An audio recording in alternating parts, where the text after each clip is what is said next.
کە سوکاری پێشمەرگە شەهیدەکانی شەڕی داعش چاوەڕێی وەرگرتنی یەکەی نیشتەجێبوونن لە حکوومەت، بەڵام لەگەڵ ئەوەی بەشێک لەو یەکە نیشتەجێبوونانە دروستکردنیان تەواو بووە، هێشتا کلیلی ئەو یەکانە لای حکوومەتە و کە سوکاری شەهیدانیش دەرگای ئەو یەکانەیان نەکردوێتەوە.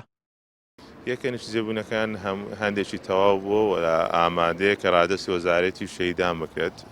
ئێمە چاوەڕێی وەزارەتی شەهیدان دەکەین لەگەڵ وەزارەتی پێشمەرگە.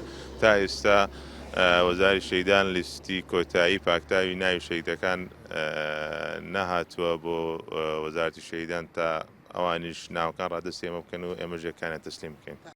لە مانگی ئابی ساڵی 2014ەوە بە نووسراوی ژمارە سی لەسەر 5196 وەزیری ئاوەدانکردنەوە پێشنیاری دروستکردنی 8500 یەکەی نیشتەجێبوون بۆ کە سوکاری شەهیدانی دەستی داعش کردووە و ئەنجومەنی وەزیرانیش ڕەزامەندی لەسەرداوە و دەست بە دروستکردنیان کراوە، بەڵام تا ئێستا وەزارەتی شەهیدان ناوەکانی ڕادەستی وەزارەتی ئاوەدانکردنەوە نەکردووە.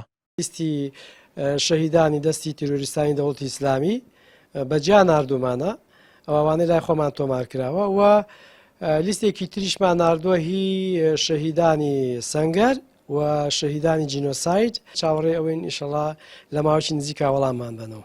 ئەگەرچی باز لەوە دەکرێت تا 5 ساڵی تر بەهۆی دروستکردنی 150,000 یەکەوە کێشەی نیشتەجێبوون لە هەرێم کەم دەبێتەوە، بەڵام ئەوەی ئێستا یەکەکانیان تەواو بووە و ڕادەستیان ناکرێت کە سوکاری شەهیدانی دەستی داعشن کە لە ساڵی 2014ەوە لە چاوەڕوانیدان.